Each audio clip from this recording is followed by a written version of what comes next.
Hey, we're opening the garage door and we've got a special guest with us. Hey, Hillary Burton from the honeychain. Honeychain Music is the website you'll want to go to. But Hillary, welcome to the garage. Thank you. Hi. I'm sure you Glad to probably be spent here. a lot of time playing in garages. Oh yeah. Oh yeah. No, for quite some time now. Well, Hillary, tell us about the band Honeychain, how you guys got started. I know you guys are out in LA. Yep. So yeah, we are an LA band. We're a three-piece. We're alternative rock. Also, we can be kind of power pop to punky pop to rock and roll. And we started, basically what happened is I was in a previous band with my best friend, and the both of us played all the instruments on the records that we had put out. It was a band called Nushu, Nushu. And then we kind of split to do different things. And so I decided to record an EP.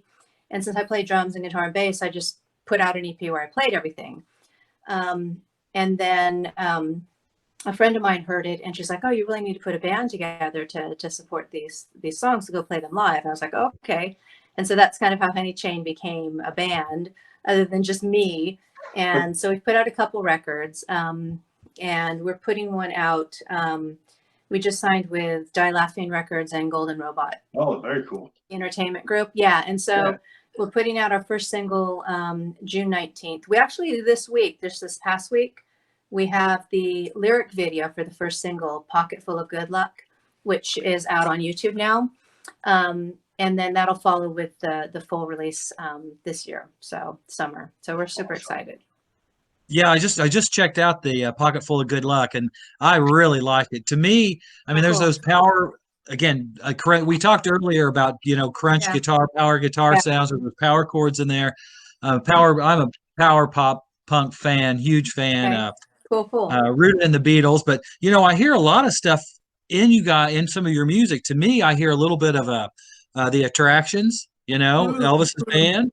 Mhm. Um, Also, I hear in your vocals a little bit of Chrissy Hine.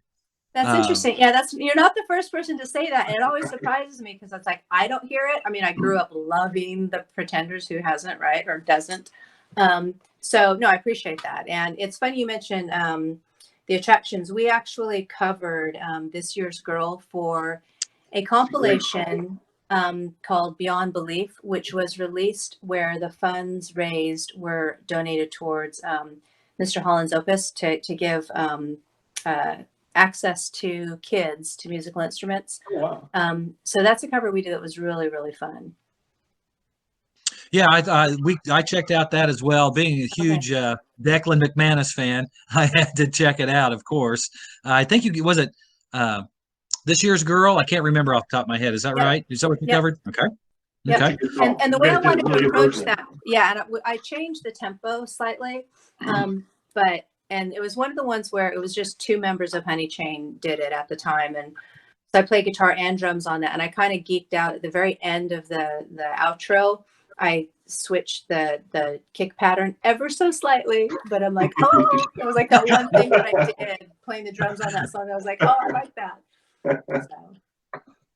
Yeah, interesting cut. Very interesting cut. So, Die Laughing Records. Now, Yep. are you guys going to do a vinyl too? Or are you just doing mainly CD or digital downloads? So we're going to start digital. We'll have CD. The plan will be for vinyl at some point in time, but probably phased out in terms of just like when things are going to be released. So yeah. Well, out in LA, the big mastering place burned up. I The know. master, yeah, Yeah. Yeah. huge deal. And of course, going back a few years, the big Universal fire, which they kind of lied to us about, and a lot of masters were destroyed. Now, Hillary, do you own all your own masters? Do you Yep. get to keep them all? Oh, Yep. excellent, good. Yep. And this last record, like you commented on a little bit earlier, like my recording stuff in here. This last record that we're putting out on Die Laughing Records, I engineered and recorded it here and did all the mixing and mastering and producing. And I learned a lot on the last record that we did. My friend Kim Shattuck, she was in the Muffs, the Pandoras, with me, and she produced honeychain's last record. And so when we were working on that record together, she taught me a lot of stuff in Pro Tools, and really encouraged me to start producing. So this was kind of a complete DIY effort, somewhat of a control freak issue for me, but it was fun. Anyway, Nothing wrong with go that. down that road all the time. It was a lot. But that's a good thing, Craig, you know the ins and outs of all of it. So Yeah. well, you take control, you get the power. The power doesn't have to go to somebody else. You have the power to control your own destiny to a certain degree. But now, Craig, I know Craig's more on the punk side of stuff, and Craig, you are familiar much more than I am with the Muffs. I am some. Pandora. Tell me what kind of band Pandora was. Well, the Pandoras were a band that was started in the 80s, I believe. I can't remember. Mm-hmm. I wasn't in the band then. It was a different group, and they had different members throughout the years. But what happened is there was a reuniting of some of the core members, including Kim, Melanie Vammen, Sherry Weinstein at the time, and then Karen Bassett, and they were playing together. And then Sherry, who played drums, couldn't go on a European tour. So Kim and I were friends. She knew I played drums as well as guitar. And so she asked me whether or not I could go on this European tour with them. And so we did that and played. It was crazy. So she tells me she brought me out of retirement as a drummer, because I was like, I just drum on my demos or when I want to do something like that. But so I had to learn like 35 songs, oh, wow. like really quick. And then so we played a show in Minneapolis, and then we came home, and then we flew to Europe, and we did like 8 countries and 13 shows in a row, like night after night after night. All throughout Europe. And then we did a couple on the East Coast. And by the time we came home, it was like a whirlwind. An amazing experience, super fun. But, 13 nights in a row. And it's like you literally get up in the morning, get on the bus, drive, and you're kind of awake. And then it was really strange because every day at a certain period of time, like 3 o'clock in the afternoon, it was like, we're all asleep for 2 hours. It was like, no matter what country we're in, what time zone we were in, 3 o'clock, we're all like this in the van. You were a seasoned touring drummer by the end of that then. Right? I know, exactly. Have you guys seen a movie called The Rockers? The Rocker, it's about this drummer who's older, but anyway, he joins a band and he has to ice down. When we play like 2 gigs in a row, I mean, I am sore, I don't see how some of these guys do it. Well, it was funny because like I like started tearing at my hands, and I'm like, I've never like had blisters or like so I started rapping, and I found like I have just a couple of sore spots. And then somebody mentioned Vader sticks, and all of a sudden I'm like, oh, okay, I'll try them. Oh my God. It was like the greatest ever. So I have like one place that I tape. So it's like a boxer and, 2 little pieces of tape. But yeah, no, it was great. And then we put out a record on Burger Records. And so that was really cool. I think I have it, as a matter of fact. I think they did a vinyl. It was a vinyl sampler. Burger did a vinyl sampler, but I think I have that, as a matter of fact. Okay. Yeah, that was fun. So yeah, I miss playing drums from that perspective, playing with the Pandoras. But I'm very fortunate that in Honeychain I have a phenomenal drummer, and he is somebody that like I can just look at, and he's like, okay, we know what we're talking about. So it's cool. That's indispensable. Having that communication, being able to almost telepathically look with a wink to know what you're going to do or where you're going to go or what you're needing at that particular time. Now on the new record, did you use your Rogers kit? We did, actually. And the reason why, we used my Rogers kit, and I have an old Rogers snare that I use, but I also have a pork pie, like Black Beauty wannabe, a bob. But we tuned that up really well, really tight. But yes, my Rogers kit is the one, because it's mic'd up, and because it's here like 2 feet away from me, I have time to mess around and tinker with it. And when it comes to drum tones, particularly with the tom, like I use my 14-inch as my rack tom instead of my 13. Like my set comes with a 13 and 14. but I like the big, rack tom. So we used that, and I got a pretty good deep tone out of it, which I was happy about. Fantastic. Fantastic. That's very cool. Okay, so let's talk about honeychain music real fast. Yep. Couple of the songs, there's a lyric that really stuck with me, and that was I don't want to listen to the radio. Everything I hear makes me want to fill my ears with cement. And I was like, yes, that's Radio by Elvis. I mean, I don't know if I've forgotten the song it came from. That's interesting. That's really cool. No, I haven't even thought about that. I don't want to listen to the radio because everything I hear makes me want to go fill my ears with cement and stick my head in the sand. Yeah, I had to remember the lyrics. Sorry. It's been a while. Pretty good. But yeah, no, it was, that was sort of thank you for acknowledging some of the lyrics. I super have fun with lyrics, and a lot of them just like come and you're like, wait, where did that come from? Who are some of your influences just lyrically? Right, beat you to it, Greg. It's interesting. I mean, I love the Muffs. I think Kim's lyrics are great. I love Letters to Cleo. I think their songwriting is phenomenal. I like Veruca Salt. I like Blondie. I like Pretenders. I mean, the things that you mentioned as well. I like New York Dolls. Like, I'll listen to things like that. But I'm also like, more so than even just like bands, I love songs, like certain songs. I'll listen to like an old 1940s honky tonk song that was written by like Cindy Walker, and I'll be like, that's the greatest thing ever. Or, just, so it really depends. But I don't really think about, oh, those are great lyrics, or that's great, melody, or that's a great, kick pattern. It's just like something about a song will just like, that gets me all at once. To me, that's what makes a song great, though. You can't if you put your finger on it, it disappears. Right. That's a good point. Yeah. It just grabs you. It relates somewhere inside, or in somehow internally, and it just captured it.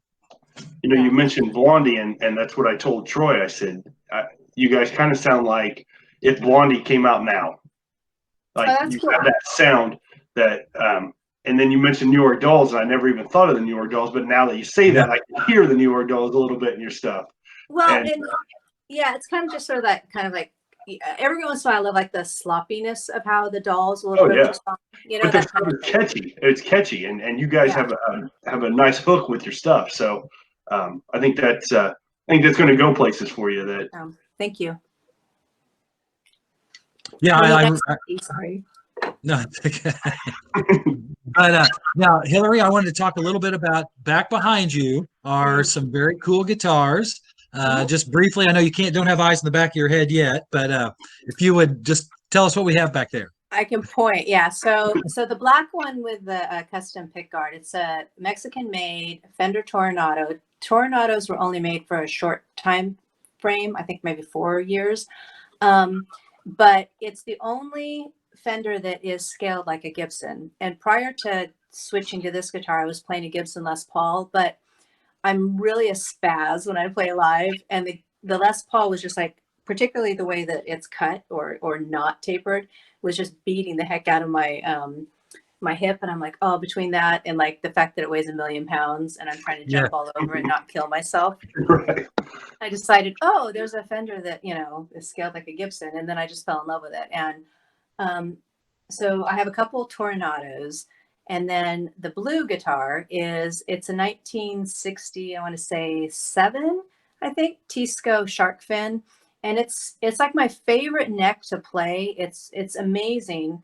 The pickups are really weird and kind of, I get a lot of feedback, which is super fun. But another thing why I've only played that guitar live twice, I love it in the studio, but I also hit my guitars a lot when I'm playing. And I did that at a show a couple times. And I'm like, this guitar doesn't like to be hit. So it's a little bit too picky. And then what I was going to say is I also have over here, I have this one, which is, so this guitar was the dumpster diver find from a dumpster in Venice Beach, and it's an old Stratotone. But when I set out to do the first EP, I wanted a sound that was somewhat different guitar-wise. So this one we swapped out and put a humbucker. I had an extra humbucker laying around. and then just wired it up here, really fancy. And what I like about this is it has like a growl, but very little sustain. So it's really good. I'm sure it's not in tune, but it's like crazy. And you put that through like, oh yeah, 212, and it's like, whoa. So this guitar is really fun. This is somebody, I guess, tried to like paint it or do something. So we were taking it off and feeling like all these layers, and now it's just like you got to keep it. I would say it looks cool. It's very cool. Exactly. Yeah, that's a custom one of a kind. Yeah, and Kim played the lead on 2 tracks on the album Crush. Okay. One of them was Messy Love. And so in the video, I was like, oh, you can be like, come be in the video. It'll be so fun. So she played lead and she's like, oh, I'll use that guitar. So she used this. And it's like, this is the one that in the video got swung and dropped on a railroad track, but it still plays well. And then the other one that was also beat up in a video is this one here, which is, this was in the video I played in the Messy Love video, and it's the infamous Hits TV's guitar. Battleborn. You'll see that in the video too. And there's just a chunk came out, a wood chunk, and I'm like, oh, what am I gonna do? And I'm like, I'm just gonna tape it up. So I put some like duct tape on it, and it works super great. So those are. Well, you know, I got to say the duct tape you put on there, I know, Rick Nielsen, cheap trickish. It was like so. literally the closest thing I had. It was like, so that was cool. Yeah, so that was fun. So I know everything's on hiatus and kind of paused right now for you guys in Honeychain, but upcoming plans, hopefully by August, you guys will be back out there or anything. Do you know anything yet or anything tentatively? There is a show on the books with the Dolly Rots, our friends, the Dolly Rots. When they come out to LA, we play with them quite a bit, which is super fun. So we had a show scheduled with them in March, and that obviously got postponed to August right now. And it's kind of a, you know, as with many places in the country, if not the world, you know, it's the social distancing. It's when are things going to return to, you know, semi-normal, when our club's going to open again. And that hasn't been determined. So we're all of us in sort of the community of musicians right now are kind of playing it by ear in terms of when shows will actually be, you know, given the green light, when it's safe. Hopefully soon. Yeah. And again, it's like, you know, we're kind of all waiting for the advice from those in the medical community and others that would know. But tentatively still in August though with the Dolly Rots. That hasn't been canceled. Until I hear or know otherwise. Correct. Yeah. I've not seen you guys live yet, but I get the feeling that you got a lot of electric when you're live. We have fun. Oh, I can't wait. Yeah. I cannot we have wait. fun. I mean, the guys in my band, I mean, we're like super close friends. So when we go travel together, hang out together, I mean, we would hang out and be friends if we weren't in a band together. So when we get on stage too, it's like, thing. Yeah, we have a great time. Yeah. But Hillary, in the meantime, now you guys have merch available. You have some. I think there's on your is Honeychain Music. Is that the website? Yeah, honeychainmusic.com. Okay. What all is available there? So you can get digital downloads there as well as on Bandcamp, and I mean we're on, you know, the iTunes and the SoundClouds or SoundClouds. What is it? Spotify, all that stuff. But within our website, you can get the merch, you know, the t-shirts, the hats. We have vinyl. We had Crushed, which was our last full length, the one that Kim produced. That was put out on vinyl by a label in Germany. So we have some German imports that we have available. Oh, cool. In the US. That's a good album too. That's a good song. Cool. Thank you. And we have a single that came out on vinyl. We have some limited edition yellow vinyl and then some black vinyl. That was a label in Spain. So we have some of those for available. Go Away is that single, correct? Go Away? Yes. Yeah. What's the B-side on that one? We did a cover of Going Through Your Purse. by Material Issue. Yeah, that's a good song. You guys did a really good version of it too. Yeah. Excellent. I didn't know that. You guys are Material Issue. I thought I was the only one around that still dug a Material Issue. Well, what's interesting is that has been our closer on our live set, like on almost every single show forever. And if not the closer, it's like really close to the end. So, because people are like, what's that song? What's that song? And what's cool is like, we even had a music critic which was like, this is great. And I didn't even know who Material Issue were, but now I've become a fan. And I'm like, that's so great. Let's do. So yeah, no, that was really cool. And we've got some, some feedback from people that they really, they liked our approach to the cover, which is not much different than the original. So that's a good single. Everybody needs to go out and buy that then. Go ahead, Craig. I'm sorry. Oh, I said that's a good single then. Everyone needs to go out and buy that. Both sides are good. Yeah, no. Well, I want to get a copy, so hold on. We don't want anybody to get it yet. I got to get that order going. Now, whatever. Just give me your address. I'll send you stuff. Oh, fantastic. Okay, but now, Hillary, what are some records that are important to you? I mean, from when you were little to now. I mean, some records that are important to you. Maybe you're 3 or 4 or 5. Well, I guess Beauty and the Beat by the Go-Go's was like transformative for my life. Mm-hmm. In terms of when I first heard that as a kid. And it inspired me to want to be a drummer initially.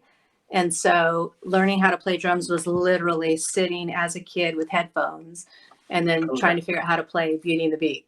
And so that is a real important record to me. Star by Belly is a really important record to me. When I first heard that record, having had been a Throwing Muses fan, but when I heard that record, it's like, I must have played that over and over. And in terms of from a lyricist standpoint, Tanya Donnelly is a fantastic lyricist and just songwriter, and the imagery that she conjures up in her her lyrics are just like, I think that speaks to me. So that record really it inspired me to okay, I need to really start thinking about songwriting hardcore again. And then my favorite Letters to Cleo record is Go. I just like all the songs on that. And then probably, Eat to the Beat by Blondie. Sure. Mm-hmm. It's, everybody, thinks about it, some of the other releases, but I think that's a really important one that really inspired me too. And there's just so many. I could go on and on and on, but. Well, this is what we do on a Saturday night. We sit around and listen and talk records. Oh yeah. Yeah. That's basically what we do. But even the Grease soundtrack, my favorite movie is Grease, and that soundtrack is just great. Oh, yeah. So everything and Patsy Cline's greatest hits. Everything like that is just, like I said, there's not a lot I don't really like, but those are the ones I love. So Hillary, did you start off as a drummer to begin with, or? Yeah. Okay. Yeah, that was my first instrument. When was the transition? Did you go to guitar or? Well, pretty early on. Drums was the first instrument I played in a band. Yeah. But I had my dad's a guitar player, so I learned how to play a few kind of basic chords. So I had always been a songwriter, even in the band that I was the drummer for. I co-wrote a lot of stuff. So, and then it was just sort of, melding between wanting just to really, push myself as a songwriter and as a guitar player / singer. And I just really started having a lot of fun with that. So again, it was really just, how to best, get my songs across. And I found that it was better when I did it, just because I was able to communicate it the way I wanted to. That's great. Now, you guys, I saw that you had the Instagram live stream. Did you guys just recently do that on? Yeah, I did one this past weekend for Black Star amps. That's my go-to amp right here. Ooh, my Black Star. Nice. And so it's my live amp, and I love it. They were gracious enough to have me on their Instagram live stream this past Saturday. Yeah. It was fun. Hopefully not herky jerky. We're trying to upgrade our equipment, but it's a little rough here, you know. Well, We're you know what learning. was weird about that is, like, you know, of course you do tests and you check everything and Sure. everything's great, you know, it's wonderful. But then as you're doing it live and you see people's comments and they're talking about like a glitch, you're like, okay. But then it's on their end, right? It's not Right, even on yeah. your, and it's like, so you're trying like not to look at comments because you're trying to play, and it's like Right. it's a whole other weird thing. Yes. I Yes. think Live it's becoming the music. norm this year, though, with everything that's going on. You know, Yeah. everybody's kind of learning the digital outlook. I know we talked to Becky Lynn Blanca, and she used the word digital renaissance is what's going on right now. So Yeah. Yeah, no, and I think it's great. I mean, I think it's as important. Like, I keep seeing things about how it's important to give the audience, you know, what they're missing. But I also really totally recognize when I'm seeing this happen, that there's a lot of artists and performers that it's like they need to perform as much as they need to breathe. yes, And yes. so I see this as kind of their kind of opportunity to continue breathing in however they're going to do it. And so, you know, more power to everybody as we're all figuring out the technology Right. and how to best communicate it. And, you know, there's a little bit of glitchiness here and there, but I think it's really important for both sides. I agree. That's astute, very astute. Yeah. All right. Well, Hillary, thank you so much. Honeychain is the band. Yep. I would say a power pop punk band, but there's all kinds of stuff in there, all kinds of influences. So, Yep. Hillary, thank you for the time. Any closing thoughts?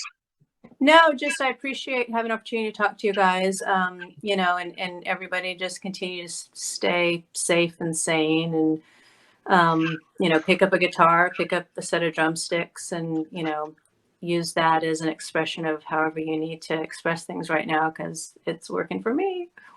Very good. Well, Hillary, is there a good chance we might check in with you in about a month, see how things are going? Is that cool with you? Yep, that'll be fun. We appreciate you coming on and talking with us. Well, thank you for giving me a reason to like put like something that's not a t-shirt. Talking about a t-shirt all the time. So, thank you. It's been the garage door. It's been the garage door. Thanks for joining us. We'll check you out later. Bye. Bye.